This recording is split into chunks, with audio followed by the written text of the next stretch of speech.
Buonasera da Sicilia 24, le principali notizie. L'allarme del procuratore di Palermo De Lucia, la mafia cerca droni antimine, preoccupano anche i tanti cellulari a disposizione dei boss in carcere. Bracciante muore in una serra a Pachino, non escluso per il caldo, la Fly CGIL chiede lo stop dei lavori durante i picchi di calore, la procura di Siracusa ha aperto un'inchiesta. A Belmonte e Chiavelli, nel palermitano, 17enne inseguito da un gruppo di persone ferito da colpi di arma da fuoco, tentati omicidi a Centuripe e a Siracusa. Caro carburanti, il taglio di 17 centesimi sul gasolio non ferma la protesta degli autotrasportatori siciliani, costi ancora insostenibili e minaccia di nuovi fermi dei mezzi nei porti dell'isola. Sergio Mattarella torna a Pantelleria, è la prima volta di un Presidente della Repubblica sull'isola. Il Capo dello Stato ha celebrato i 10 anni del Parco Nazionale. All'ospedale San Marco di Catania nasce il percorso della fragilità con una stanza dedicata ai pazienti più vulnerabili in arrivo al pronto soccorso per garantire accoglienza, privacy e dignità a chi ha più bisogno di tutela. Calcio, Serie B, nuovo stadio Barbera, clamoroso dietro front. Il Palermo è pronto a ritirarsi, la nostra proposta è stata stravolta. Primi allenamenti a Norcia per il Catania, dove sabato si giocherà il test con Ravenna. Sul mercato esuberi da piazzare, ma anche rosa da arricchire in quasi tutti i reparti.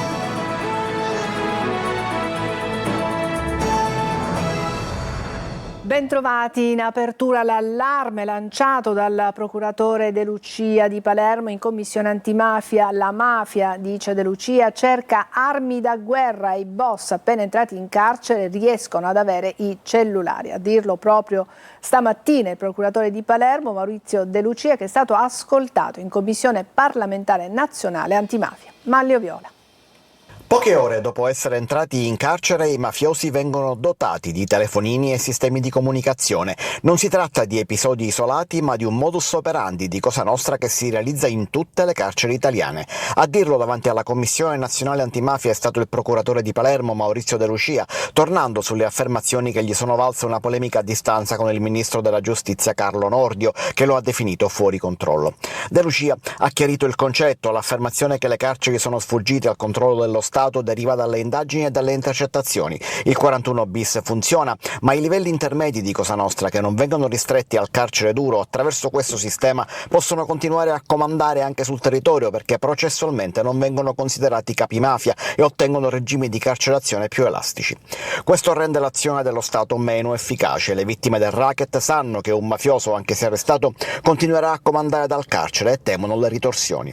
E questo non è un attacco alla polizia penitenziaria, ha detto De Lucia, perché le indagini che hanno permesso queste scoperte le ha fatte proprio la penitenziaria coordinata dalla procura. Ma De Lucia ha lanciato anche un altro allarme ancora più preoccupante se possibile. La mafia si sta attrezzando sul mercato nero e cerca di acquisire armi da guerra come i droni lanciamine.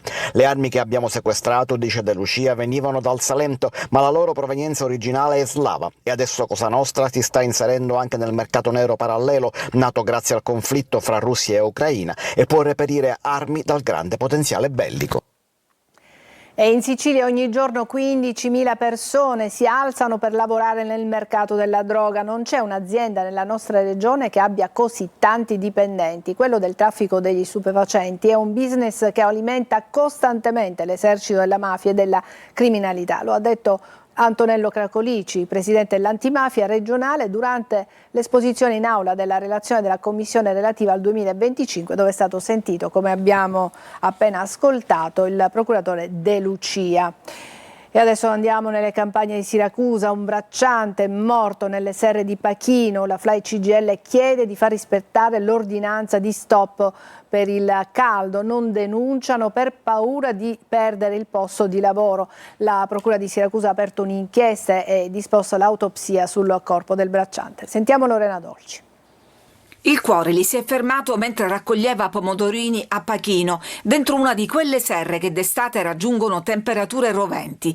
Arresto cardiaco, forse provocato dal caldo, la causa della morte di un bracciante algerino di 61 anni, soccorso in ritardo da un'ambulanza proveniente da Sortino. Lo denuncia la Fly CGIL, che torna a chiedere lo stop al lavoro nelle ore più calde anche nelle serre. Chiediamo non solo di emanare le ordinanze, ma di farle rispettare, e quello che manca sono proprio i controlli. La morte del bracciante algerino purtroppo non è l'unico caso. qualche mese fa di un lavoratore che si è sentito male, l'hanno portato a casa ed è morto, e poi è stato portato in Romania perché era un lavoratore rumeno che lavorava sotto i capannoni dell'uva. Purtroppo quello che ovviamente non abbiamo avuto è la denunzia di questi fatti, perché molti hanno paura di denunziare, hanno paura soprattutto di perdere il posto di lavoro. In una terra in cui ci si lamenta di non avere manodopera, il 60% dei braccianti sono extracomunitari, lavoratori invisibili sfruttati nelle campagne e sottopagati. I lavoratori che se si ferma l'agricoltura e si ferma, come dire, anche il cibo che arriva nelle nostre tavole. Tentato omicidio nell'Ennese, un imprenditore agricolo è stato ferito da alcuni colpi d'arma da fuoco mentre viaggiava in auto sulla statale 575, una frazione di Centuripe. Nonostante le ferite è riuscito a raggiungere da solo l'ospedale di Biancavilla. Indagano i carabinieri, mentre la procura di Enna ha aperto un'inchiesta per tentato omicidio. Altro tentato omicidio anche a Siracusa, dove un uomo è stato arrestato per aver aggredito 2 persone, ferendone una con un'accetta. È stato bloccato vicino alla stazione mentre cercava di fuggire con l'arma. E adesso invece a Palermo è stata una notte di terrore nella borgata di Belmonte Chiavelli. Un 17enne è stato ferito alle spalle da colpi d'arma da fuoco, forse un fucile. Ferito al gluteo, non è in pericolo di vita. Marco Gullà.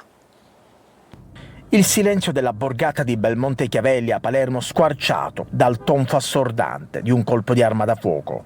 In queste strade della periferia palermitana ieri sera un ragazzo di 17 anni è stato inseguito e ferito da alcuni proiettili. Il giovane, mentre si trovava insieme a un cugino, è stato quindi inseguito in uno dei veicoli della zona, è stato poi colpito al gluteo da colpi d'arma da fuoco. Ancora spari, ancora giovanissimi che girano armati come nelle serie TV. Il ragazzo è stato soccorso dai sanitari del 118 e trasportato in codice rosso al pronto soccorso dell'ospedale civico. Non è in pericolo di vita. I primi elementi farebbero pensare all'impiego di un'arma lunga, verosimilmente un fucile da caccia o un'arma d'aria compressa modificata. Gli investigatori della squadra mobile stanno procedendo ad ascoltare la vittima, il cugino presente al momento dell'agguato e i testimoni della zona per delineare la dinamica esatta dell'accaduto e identificare gli aggressori che hanno inseguito i 2 giovani prima di aprire il fuoco. Il caro carburanti solleva la protesta degli autotrasportatori che sono pronti a bloccare i porti. Lo sconto varato dal governo non soddisfa la categoria. Lorena Dolci. Carburanti alle stelle. Non basta lo sconto di 17 centesimi al litro per il gasolio. Un decreto ponte del governo fino al 6 agosto per fronteggiare i rincari dovuti alle tensioni internazionali, ma che per ammissione della stessa Premier Meloni non risolve il problema. Sul piede di guerra gli autotrasportatori. No, per noi non va bene. I 17 centesimi riconosciuti sull'accise mobile che ha dato il governo Meloni non vanno bene per gli autotrasportatori, perché per noi che trimestralmente ci riconoscono le accise è una perdita. Una situazione insostenibile, dicono le associazioni di categoria, rispetto ad un costo che resta sopra i 2 euro. Solo nell'ultima settimana il prezzo del gasolio è aumentato di 40 centesimi al litro, che significa 400 euro in più per ogni 1000 litri di gasolio. Oltre alla proroga del credito d'imposta per altri 2 mesi, gli autotrasportatori chiedono al governo nazionale di erogare subito 300 milioni e a quello regionale di poter utilizzare i 15 milioni stanziati per il caro gasolio. Una sorta di ultimatum. Se non abbiamo dei riscontri noi ci fermiamo, non andiamo a lavorare, quindi ci dispiace per tutti. La prima volta di un Presidente della Repubblica a Pantelleria. Stamattina la visita ufficiale di Sergio Mattarella nell'isola, bagno di folla in piazza Cavour, mentre il Presidente del Parco Nazionale di Pantelleria, Italo Cucci, ne ha approfittato per chiedere al Capo dello Stato di fare in modo che a Pantelleria riapra il punto nascite. Orazio Longo. La prima volta fu 70 anni fa, ma era poco più che un ragazzo. Ebbe l'occasione di incontrare il sindaco dell'epoca, Almanza, a cui oggi è dedicato l'Istituto Superiore Omnicomprensivo dell'isola. Pantelleria mi ha accompagnato per la mia vita, durante la mia vita, per la consapevolezza della sua importanza. La prima volta di Sergio Mattarella fu 70 anni fa, ma la prima volta di un presidente della Repubblica a Pantelleria è stata oggi. Il capo dello Stato è giunto alle 11 nell'isola, dove nell'hangar del distaccamento aeroportuale con le autorità civili e militari, tra cui il ministro Pichetto Fratin, ha parlato dell'importanza delle isole cosiddette minori e di Pantelleria in particolare. Il presidente Cucci poc'anzi ha ricordato la straordinaria, emblematica presenza a Pantelleria di García Márquez. Mi ha fatto ricordare il titolo di un libro di García Márquez, titolo che recita: non sono venuto per fare discorsi, non sono venuto a fare discorsi, ma per uno scopo preciso, quello di esprimere, riconfermare l'affetto degli italiani per Pantelleria. L'occasione è la celebrazione del decennale dell'istituzione del primo parco nazionale della regione siciliana a Pantelleria, proprio grazie alla firma dello stesso Mattarella, che lo ha istituito 10 anni fa. L'importanza che Pantelleria riveste per la nostra Repubblica. Le isole cosiddette minori del nostro paese sono tutte di grande rilievo per il suo equilibrio e per il suo futuro. Prima di lasciare l'hangar ha salutato i bambini che lo festeggiavano sventolando le bandiere tricolori. Dopo il bagno di folla in piazza Cavour, prima di una breve visita al Museo Geonaturalistico e all'Arco dell'Elefante. La Polizia di Stato ha commemorato questa mattina a Santa Flavia il 41esimo anniversario del barbaro assassinio del commissario capo Beppe Montana per mano di Cosa Nostra, avvenuto il 28 luglio dell'85. La cerimonia si è svolta alla presenza di familiari e delle autorità civili e militari a poca distanza dal luogo dell'attentato. E a Palermo un'immagine inedita di un giovane Don Peppino Puglisi all'età di 27 anni, il volto del Parrinu per antonomasia. Adesso un'opera d'arte realizzata da Andrea Puglisi per la Fondazione Federico II e si intitola Rosso Assoluto. In omaggio al sangue del martirio, il murale, si è inaugurato oggi, colora la facciata di un palazzo nel cuore del suo quartiere Brancaccio ed è rivolto verso la parrocchia di San Gaetano, di cui Don Puglisi era parroco quando è stato ucciso dalla mafia il 15 settembre del 93. Un progetto che ha l'obiettivo di donare ai giovani modelli positivi, eroi della legalità, in contrapposizione agli esempi del male, spesso idolatrati anche perché protagonisti di fiction e serie televisive.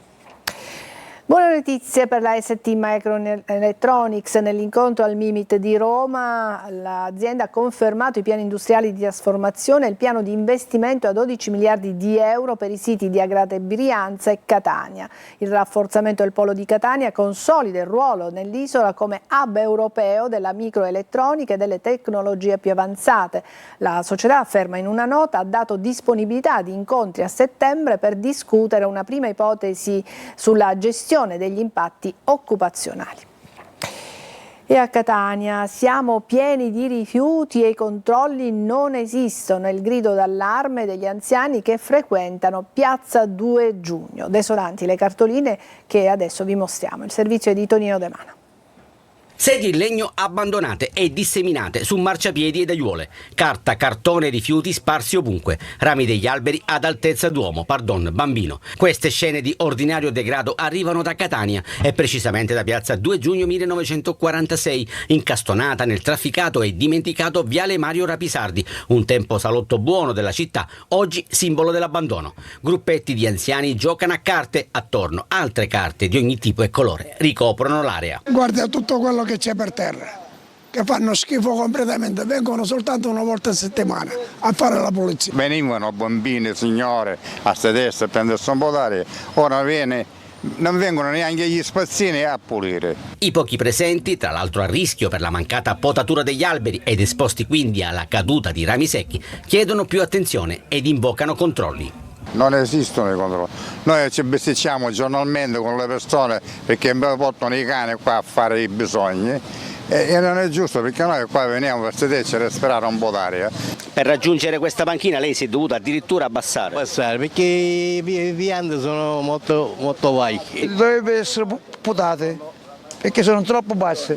Sono tante le segnalazioni al nostro numero di WhatsApp 342 7455 005, SOS e richieste di aiuto che arrivano dal centro e dalle periferie, segno evidente che qualcosa alla voce Verde Pubblico non funziona a dovere.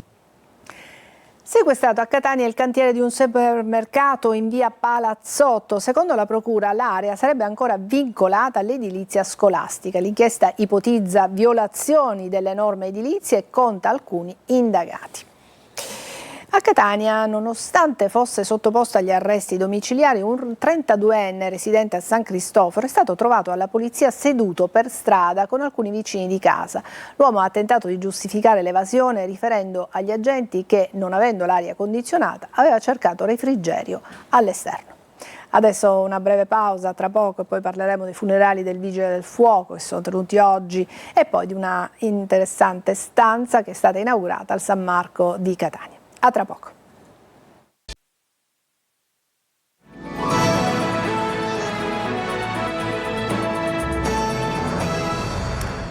È stato il giorno dell'addio ad Alessandro Marchì, il vigile del fuoco che ha perso la vita mentre era impegnato nello spegnimento di un incendio. Una cerimonia molto partecipata e carica di emozione che si è svolta alla presenza dei vertici del Corpo e della Protezione Civile. Il servizio è di Rita Cinardi.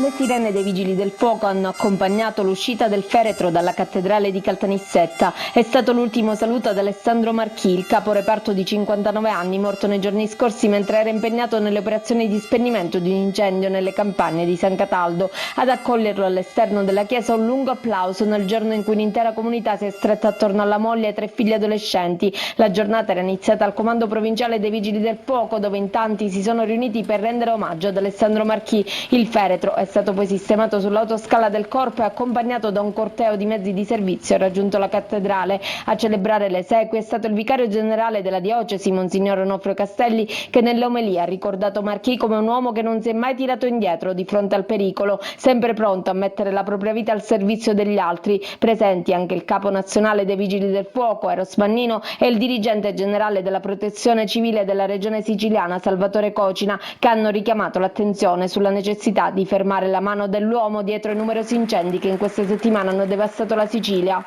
Purtroppo c'è una parte di questi incendi che certamente è di natura criminale e questo è veramente un messaggio etico che bisognerebbe mandare a tutti i cittadini, se non altro anche di stare attenti nelle lavorazioni pericolose o quando ogni volta che si accende fuoco in queste stagioni dove purtroppo il clima poi può determinare effetti catastrofici. Fa rabbia pensare che tutto ciò poteva essere evitato bloccando la mano umana che ha appiccato questi incendi, perché questi incendi non hanno cause naturali. Parliamo di sanità. All'ospedale San Marco di Catania è stata inaugurata la stanza della fragilità, il servizio è di Tonino De Mana. È in realtà all'ospedale San Marco di Catania il nuovo percorso della fragilità, al cui interno si colloca la stanza della fragilità, uno spazio dedicato alle persone che accedono al pronto soccorso in condizioni di particolare vulnerabilità fisica o emotiva. Ideato per garantire riservatezza, accoglienza e tutela della dignità della persona, il percorso offre un ambiente protetto e tranquillo in cui ricevere assistenza e supporto. Per ogni inaugurazione che si rispetti, immancabile il taglio del nastro. È un percorso che è dato del prendersi cura del paziente, non solo curarlo, ma prendersene carico, prendersene cura, avvolgerlo in un percorso di attenzioni, anche i colori, le immagini, il senso del disegno che vedete alle mie spalle, la finestra che apre il muro verso un orizzonte e verso un qualcos'altro, quale che sia il qualcos'altro a secondo della fase della vita che il paziente attraversa, penso che abbia un'importante, enorme rilevanza oggi. Nelle pareti spicca il dipinto realizzato dall'artista Giorgia Aurifici a cura dell'associazione Corsie a Colori. Adesso una breve pausa e poi vi parleremo delle clamorose novità per quanto riguarda il nuovo stadio Barbera a Palermo e degli ultimi acquisti e anche le manovre che sono in ambito da Calcio Catania. A tra poco.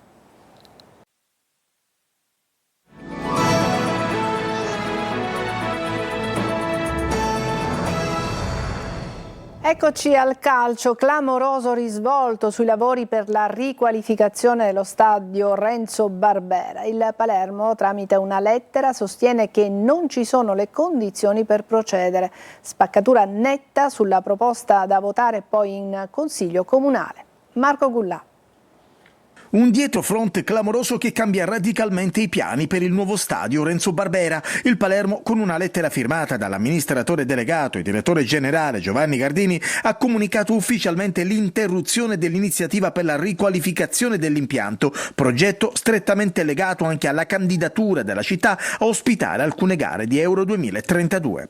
La comunicazione indirizzata al Consiglio Comunale e al sindaco Roberto Lagalla spiega che la decisione è maturata dopo una serie di interventi e modifiche che, secondo il club, avrebbero stravolto radicalmente la proposta originaria. Variazioni che, sempre secondo quanto riferito dal Palermo, hanno reso impossibile andare avanti con il progetto, compromettendo in maniera decisiva l'equilibrio del piano economico-finanziario, il cosiddetto PEF. Salvo un ritorno al testo condiviso nella fase iniziale dell'iter, il club rosanero annuncia quindi che continuerà il proprio rapporto con l'amministrazione comunale nell'ambito della concessione attualmente in vigore, in scadenza nel dicembre del 2032. Adesso la palla passa proprio al Consiglio Comunale cittadino, che dovrà quindi fare gli straordinari per venire incontro al club rosanero.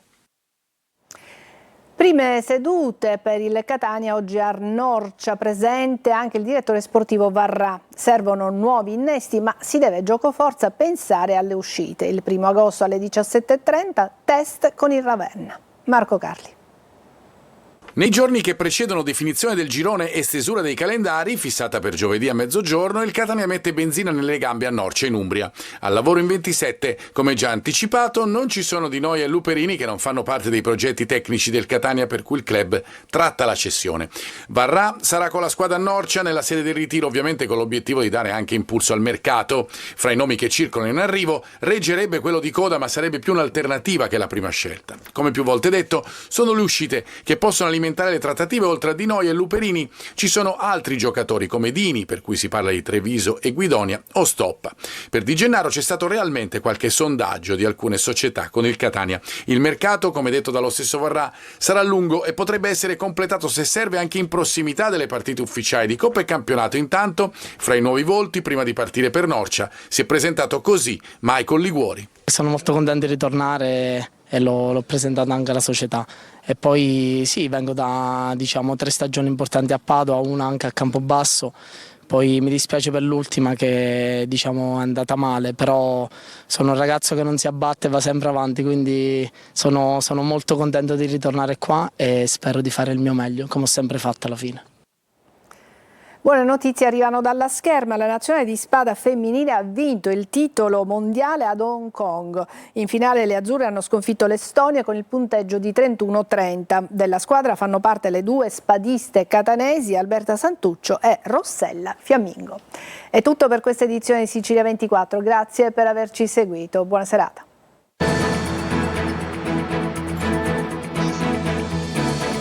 Entra nel mondo dell'informazione con l'app Sicilia Web. Resta sempre aggiornato con le news e le live in diretta.